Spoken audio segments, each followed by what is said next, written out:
নমস্কার বন্ধুরা, tasty dishes by Ruma চ্যানেলে আপনাদের সকলকে স্বাগত জানাই। আজকে আমি দারুণ টেস্টি ঝিঙে ভর্তা বা ঝিঙে বাটার রেসিপি আপনাদের সঙ্গে শেয়ার করব।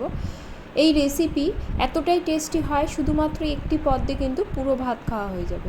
তাহলে চলুন শুরু করা যাক। রেসিপিটি শুরু করার আগে একটি অনুরোধ, ভিডিওটি ভালো লাগলে লাইক কমেন্ট করবেন এবং সাবস্ক্রাইব করে পাশে থাকবেন। ঝিঙ্গা ভর্তা করার জন্য এখানে আমি একটি বড় মাপের ঝিঙ্গা নেব। প্রথমে আঁশটাকে ছাড়িয়ে নেব। ঝিঙে কিন্তু ছোলার দরকার নেই, যেহেতু আমি একটু কচি মাপের ঝিঙে নিয়েছি, আমি কিন্তু পুরোটাই দিয়ে দেব। ঝিঙের আঁশটা ছাড়িয়ে নিয়ে তারপরে ভালো করে ধুয়ে নেব। ধুয়ে নিয়ে আমি একটু ঝুরি করে বানিয়ে নেব। একটু মোটা করে বানালেও অসুবিধা নেই, আমি একটু ঝুরি করে বানিয়ে নেব যাতে পেস্ট করার সময় সুবিধে হয়। আমি এখানে পুরো ঝিঙেটা বানিয়ে নিলাম। এবার মিক্সির বাটিতে দিয়ে অল্প জল দেব। জল দিয়ে আমি একটা স্মুথ পেস্ট করে নেব। ঝিঙ্গেটা অবশ্যই যেন একটু স্মুথ পেস্ট হয়, সেটা খেয়াল রাখবেন। আমার ঝিঙ্গে পেস্টটা হয়ে গেছে। এবার একটি বাটির মধ্যে এই পেস্টটা ঢেলে নেব। দেখুন কতটা সুন্দর হয়েছে, কতটা গ্রিন কালার এসেছে। এবার রান্নাটি করার জন্য আমি একটি কড়া বসিয়ে দেব। দিয়ে দেব হাফ চামচের মতো তেল। এখানে আমি সর্ষের তেল ব্যবহার করেছি। ঝিঙে ভর্তা বা বাটা কিন্তু সর্ষের তেলেই ভালো হয়।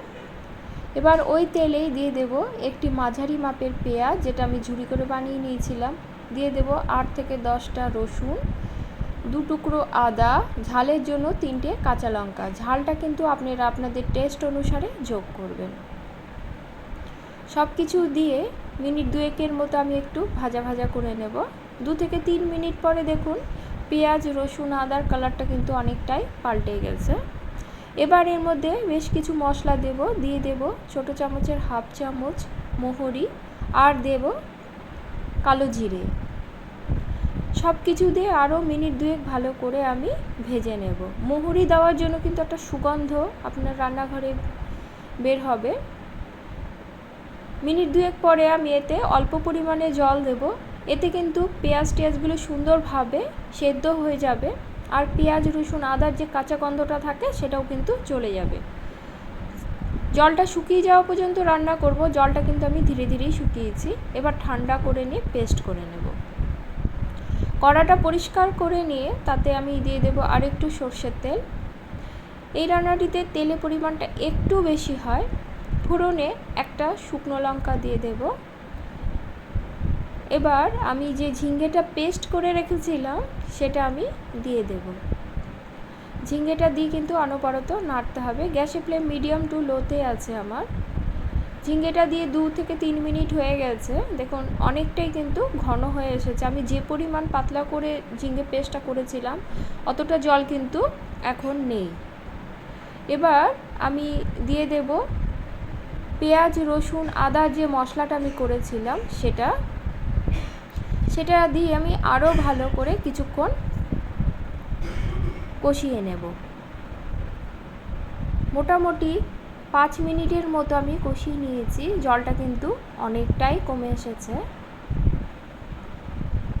এবার আমি এর মধ্যে দিয়ে দেব স্বাদ অনুসারে নুন, আর দেব হলুদ।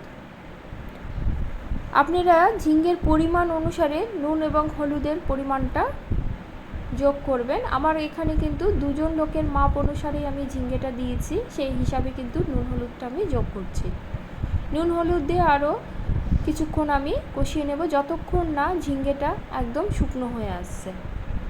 ঝিঙ্গেটা কিন্তু আমার এখন অনেকটাই শুকিয়ে এসেছে। ঝালের জন্য আমি আরও একটি কাঁচা লঙ্কা চিড়ে যোগ করব, আর দিয়ে দেব অল্প পরিমাণে চিনি। চিনিটা দিলে এই বাটাটা খেতে কিন্তু খুব ভালো হয়। তবে আপনারা যদি চিনি পছন্দ না করেন সেক্ষেত্রে চিনিটা কিন্তু বাদ দিতে পারেন।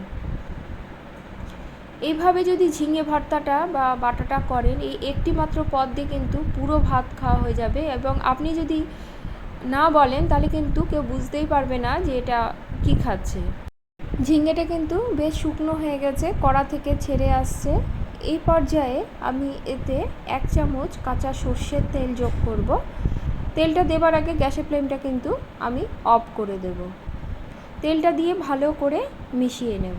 আজকের এই ঝিঙে ভাটার রেসিপিটি আপনাদের যদি ভালো লাগে লাইক কমেন্ট করবেন এবং সাবস্ক্রাইব করে পাশে থাকবেন, এই অনুরোধ রাখছি। এবং রেসিপিটি ভালো লাগলে বাড়িতে তৈরি করার অনুরোধ রইল। আমার ঝিঙে বাটাটা হয়ে গেছে, এবার পরিবেশনের পালা। আজ তাহলে এ পর্যন্তই। সকলে ভালো থাকবেন, ধন্যবাদ।